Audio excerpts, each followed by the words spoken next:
ఎలా ఉన్నారు? బాగానే ఉంటారులే. ఈరోజు మరో కొత్త కాన్సెప్ట్తో మీ ముందుకు వచ్చేసాను. చూసేయండి మరి.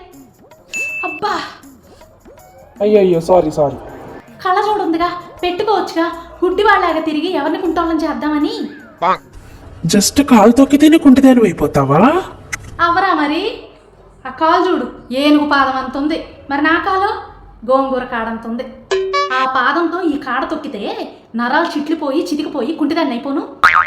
కావాలని తొక్కలేదే, ఏదో లెన్స్ పోయి గుడ్డితనంతో అలా చూసుకోకుండా తొక్కేశానంతే. ఏంటో నాకన్నా ధృతరాష్ట్రుడి జీవితం నయ్యం.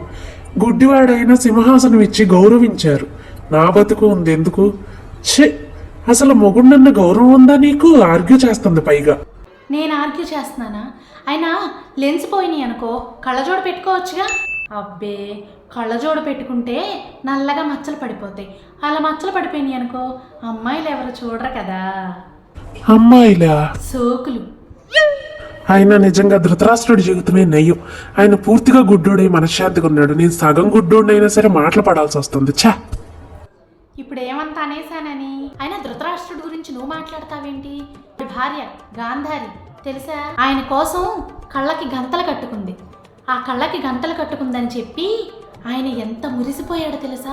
నా భార్య నాకు కంటి చూపు లేదని తను కళ్ళకి గంతలు కట్టుకుని తన ప్రపంచాన్ని నా కోసం చీకటిమయం చేసుకుంది అని ఎంతో మురిసిపోయి తన త్యాగాన్ని గుర్తించి చాలా విలువిచ్చాడు జీవితాంతం. అదే త్యాగాన్ని ఇప్పటి రోజుల్లో మా ఆడవాళ్ళం మేము చేసామనుకో, నా భార్య నా కోసం త్యాగం చేసింది అన్న ఆలోచన మీ దరిదాపుల్లోకి రాకపోగా, ఏంటి ఎక్కిరిస్తున్నావా, కళ్ళకి గంతలు కట్టుకుని ఎగతాళి చేస్తున్నావా అని చెప్పి కోతి చిందులు తొక్కుతూ రంకెలేస్తారు. అవునా? ఆ రోజుల్లో ధృతరాష్ట్రుడు లాంటి మగవాళ్ళకి ఈ రోజుల్లో మీలాంటి మగవాళ్ళకి నక్కకి నాగలోకానికి ఉన్నంత తేడా ఉంది. ముందు అది గుర్తించు. ఆవిడికి వాళ్ళ ఆయన మీద నమ్మకం ఉంది కాబట్టి అలా జీవితాంతం కళ్ళకి గంతలు కట్టుకుంది. అదే గంతలు మిమ్మల్ని కట్టుకోమన్నాం అనుకో, నిమిషం కూడా ఉంచుకోరి. ఎప్పుడు మొగుడు ఎటు వెళ్తున్నాడా అన్న ఆరాటం, ఫోన్ చూస్తే చాలు ఎవరితో చాటింగ్ చేస్తున్నాడా అన్న అనుమానం ముందు పెట్టి తర్వాత కదా మీరు పుట్టింది. ఇక అంత త్యాగం మీరెందుకు చేస్తారు? అయినా ఆ నమ్మకం ఇవ్వాల్సింది మీరే.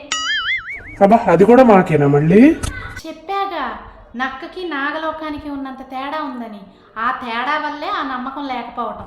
అసలు నీకు ఇన్ని మాటలు ఎక్కడి నుంచి వస్తాయి? ఎప్పుడు చూసినా మాట్లాడుతూనే ఉంటావు. మాట్లాడకపోతే నన్ను అసలు నువ్వు బతకనిస్తావా?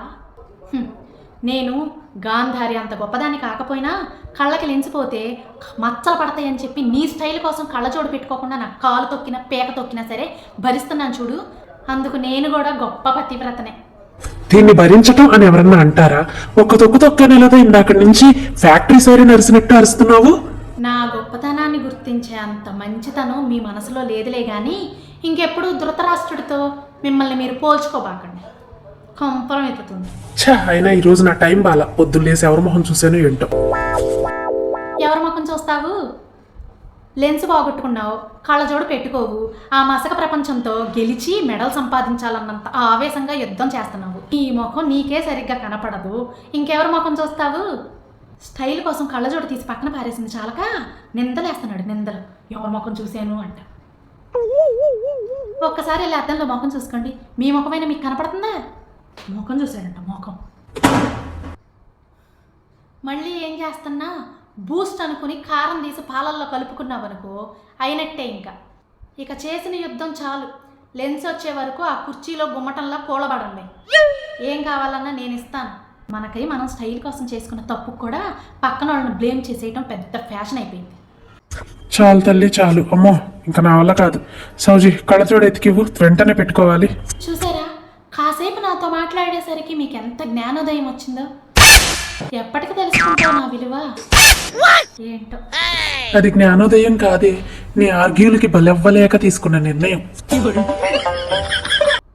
అదండి సంగతి. ఇలాంటి వాళ్ళని చాలా మంది చూసుంటారు కదా మీరు కూడా. వాళ్ళకై వాళ్ళు ఏదో చేసేస్తారు, మళ్ళీ ఇతరుల మీద నిందలేసేస్తారు. లాస్ట్కి తప్పు కూడా ఇతరులదే అన్నట్టుగా మాట్లాడతారు కదా. అయితే మరి ఇంకెందుకు ఆలస్యం? లైక్ చేసి షేర్ చేసి సబ్స్క్రైబ్ చేసుకోండి. ఓకే, మరో మంచి వీడియోతో మళ్ళీ కలుద్దాం. బాయ్.